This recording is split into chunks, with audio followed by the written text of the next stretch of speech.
PSI. I'm the program manager for the fire portion of the training. This month's training is going to be an overview of the fire protection system and key points where ERT may get involved with that system. Follow me. Hey Jeff, how you doing? Doing great, I'm doing great. Yeah, you're going to show me the fire protection system, right? Yeah, you said you want to get an idea of how it works? I'm new on the team, and Okay. I don't know where the water comes from, where it goes, what I'm supposed to do. Sure. All right, so let's do this. We can start right here. This is the water. Okay, very typical of every Ford facility. Here at Michigan Assembly, there's a couple of these different tanks. So here in this complex, there's 1 million gallons of water stored. That's 1 million gallons? That one's not, but total for the whole system is 1 million gallons stored. And what's unique about this system is it's a closed system. So in other words, this is only for fire protection. No processed water, no potable water, nothing like that. That just sits here waiting for the fire. Okay. So that's where it starts. This is where the water is stored. I can show you how it gets to where it's going. Okay. Yeah, so there's the water, which I showed you that already, and here's the pump house. This is kept secured, but I had it unlocked because they knew we were coming. So let's go see how that water gets to where it needs to go. Oh, here we are in one of the pump houses at the complex. How do you make sense of all this? I mean, there's pipes going left, right, up, down, all over the place. It's a little overwhelming at first, but it's not as complicated as you think. If you take it, little bit by little bit and break it down into pieces, it's pretty simple. If you think about it this way, this is the heart, right? The human body, and this is like our heart. All these pipes and things that leave here, go to the facilities, due to fire protection, is like our veins and arteries. That's the simplest way I can look at it. But if you start looking at it piece by piece, in this particular one, we have 2 pumps, okay? They are completely independent of each other as far as batteries and fuel and water supply, but they operate in tandem. So what I mean is, if this pump needs to pump because the pressure is dropped in the system, it'll turn on. If it doesn't keep up with that, then the next one turn on. They turn on in series. But if you look at inside here, all this piping, back in the corner is the tank we were looking at on the outside. Oh yeah. Just a portion of it exposed there. I see it. And the piping that comes down along, and if you follow that, it comes down into this long pipe here, and then in past this OS and Y valve, Right. and to the intake side of the pump, right? Okay. And then to the discharge. And then this discharge, all of this goes to the underground and feeds the rest of the buildings. So if you take it apart piece by piece, it's not that difficult. Where people get confused sometimes is this is not the pump, right? Okay. That's just the driver. That's what makes the pump rotate. And most of them in Ford Motor Company are diesels. There are some electrics. This is the pump. That little thing? That little thing. So you as an ERT, one of your functions might be to come out and verify that the pump is working. Okay. So that's not that this is running, right? That's that this is actually producing water. So there's 2 gauges, one on the intake side and one on the discharge side. So this pump is just sitting there, its engine's not running or anything, so our discharge side of that pump should be 0, Oh. right? Okay, It's yeah. not working, right? Now the intake side, it's gonna probably read about 14 PSI. And that's only because we've elevated our water supply, right? And with every foot that we elevate water, we get about 1/2 pound of pressure. Okay. And I think that's about a 40-foot tank, so we should have between 16 and 20 PSI. Just from the gravity, it's Just from the causing gravity. pressure. Yep, just from the gravity. So how do I know which side's which? Is there arrows pointing? Is there?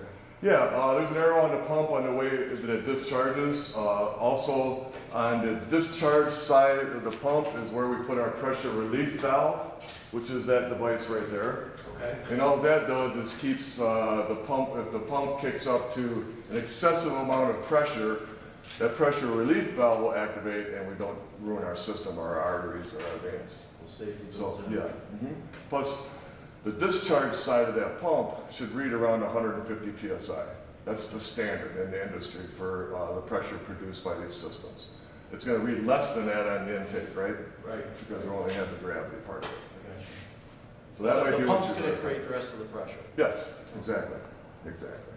Now it comes past this gauge, and it's obviously going to work into the whole artery of the system around the buildings Yep. inside. Yep. It goes from here. If you follow this up and around and down, that goes underground Okay. and heads towards the buildings that it's protecting.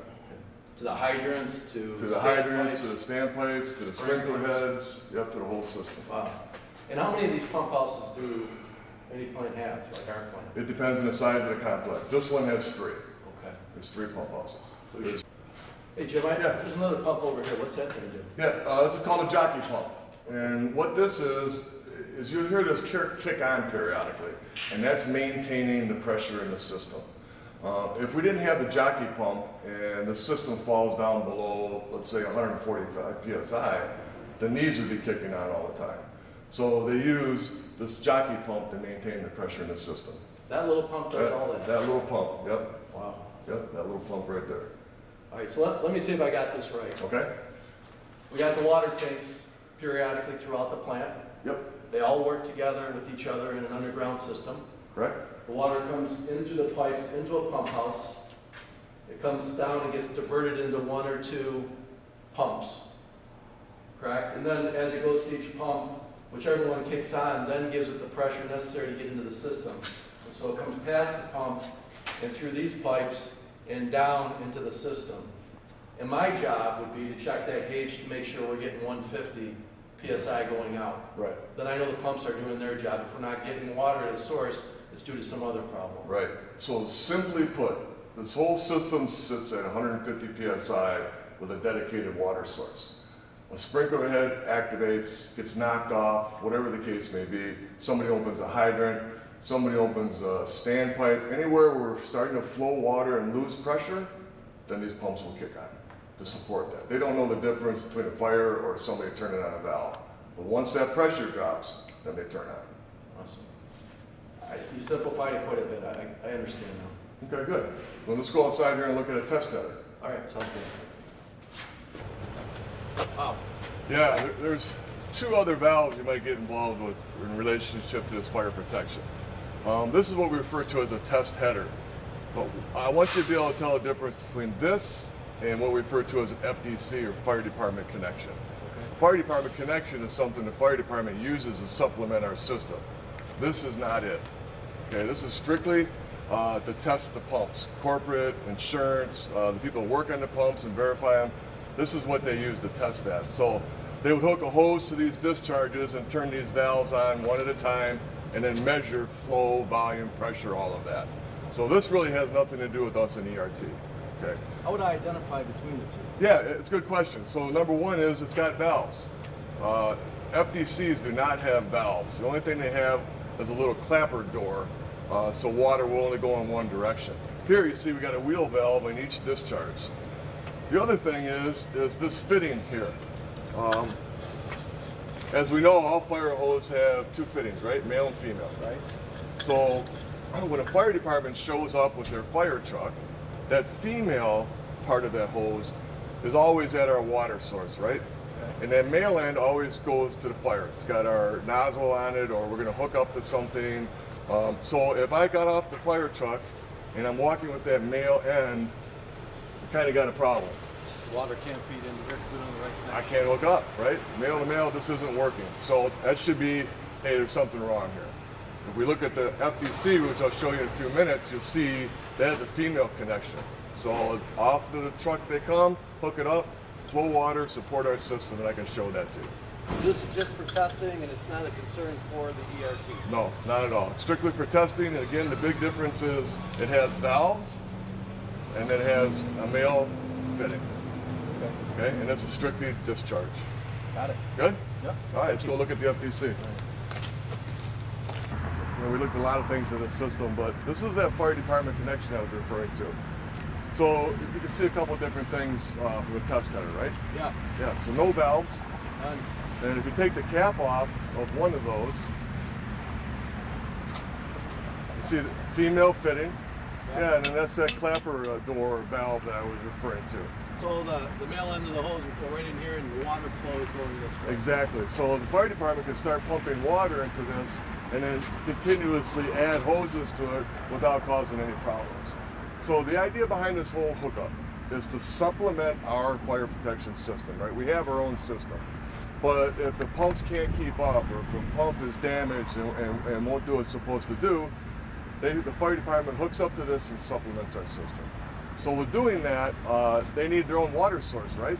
Right. Because if they hook to our hydrants, all they're doing is recirculating water back around. They're not really helping anything. Okay. So their process would be they would find an independent water source, which is typically a city hydrant, make a supply line in here, take the hose from their fire rig, plug it into this, and supplement our system. So your job as ERT might be identifying this for them. You know, hey, where's your connection? And that's what they're looking for. In this facility, there's this one, and then there's one out in the front yard by administration at the stamping plant. That's only two here. And then you might have to help them identify the hydrant that they need to use, the city hydrant. And that would be it. So, yeah, so this is another part of that system. This is a PIV, or a post indicator valve. This is something you might get asked to do too. So what this valve controls is the water that's going into the building to the riser. Right? I'll show you the riser here in a few minutes. But that's how we get the water through all the piping throughout the building. So there's an underground main that runs around this building. Some people refer to it as a loop or the main. And off of that main comes lines that feed the water into the building. Well, this is one of the ways we control the water to that section of the plant. So an example would be if a sprinkler head was activated during the fire, fire's out, we want to stop the water damage, right? Well, you would have to find the appropriate PIV, shut that off, and then that would shut off the water supply to that sprinkler head. How would we know which PIV it is? Good question. So there's a couple of ways. Every security office has a map that indicates where things are within the system. Every riser has a number. That system is running off of... Yeah, so if you look at this, water Ford system is Motor running Company, off the system PIVs are typically placarded 1056. with green background and white numbers. So this particular one, if you look at it, it says 1011. We go into the building, we find the riser along the wall that I'll show you, and it should have the same number. So back in security, when you told me about the fire alarm system, that would be blinking for that number, that section? Yes, and you'd have to verify it through which sprinkler head was going off. Follow your map, find the appropriate riser. That riser will tell you which PIV. All right, so let's go down and look at this other valve I was referring to. And you can see with the placard, and these two are the PIVs, Right. just like the one we looked at down there, right? Yep. I see that. So did you see anything different about this valve? Well, I noticed it's got a letter on it, and it's in yellow. And this window where it says open shut isn't facing the building. Yeah, that's something we talked about earlier. That's kind of a rule of thumb, so to speak, with these windows. The idea behind it is with the PIVs, if I'm staring and looking at that window and I look up and there's the building, it's probably a PIV. Okay. And if I'm looking at that window and I look up and I'm looking parallel, or in other words, the same direction that the loop or the underground is going, this is a sectional valve. And you can see that the placarding is different also. It's yellow with a letter. Now the valve operates identical, with the exception of what this shuts off is the water flow in the main or the loop. Oh, okay. So how this is designed is here's a sectional, then down further you'll find another sectional. Okay. So if the underground breaks, I can shut this sectional off, that sectional off, and the water will backfeed around. I can still protect the plant with water. So I don't have to shut the whole plant down because one thing breaks. Now, so here's the risers I was talking about. Okay, this is a wet riser, and then the Ford Motor Company there's also dry ones, and we'll talk about it another time. Okay. A couple of things, parts and pieces, so to speak. In here is a clapper valve. Okay, so everything below this clapper valve is my supply side. So this is where the pressure, the water, everything is coming from that pump house we looked at. That jockey pump. That Gary, jockey pump. keeps it at a pressure. Yep. So everything above that is my static pressure in my system. So everything up here, you can see feeds this section of the plant that it protects. Okay. Yes. So a couple of things. I look at the gauge. This is below or above the clapper, and this is below the clapper. So below the clapper valve should read 150 psi, right? That's my supply side from the pump house. Okay. Above clapper, now it's going to be a little higher, right? because I'm raising that water in the air again. So the system not only has 150 psi, but a little bit more that holds this valve shut, and then I'm raising that water. Again, gravity kind of pushing down as well. Exactly. So if a sprinkler head activates, or if a riser or a standpipe is turned on, the pressure in the system drops, right? I understand. Yep, so as the pressure drops, this will open up, water will start to flow, and the pumps will pick up. And that's how it gets supplied. Now, how does anybody know the system's going? There's this is a flow valve. So it's a water flow alarm. So inside of this pipe is a little pancake-looking plastic float. So right now everything's sitting still, right? So it's stagnant. So this isn't moving. But once I open this valve and start flowing water, that paddle raises up, makes an electrical connection here, and sends an alarm to security. You got water flowing. And that tells them that this riser, in this case, whatever number it says, 1004. 1004 would be alarming. We would go outside, check that PIV, shut it down if necessary. If we needed to, right? And then I'd come in here and confirm that it's running or not running if necessary. Right, and confirm that, yeah, water's flowing or not flowing, right? That simplifies it quite a bit. It is. And if we went outside, we would find a PIV that has that number on it. And there's some other test things on here that security does that really it doesn't matter to ERT at this point. Okay. All right, so after reviewing that short video, what I'd like you to do now is take your skills checklist, go out with your team members, and identify the parts and pieces of this fire protection system that Paul and I looked at today. Follow the checklist, be safe, and talk to you again soon.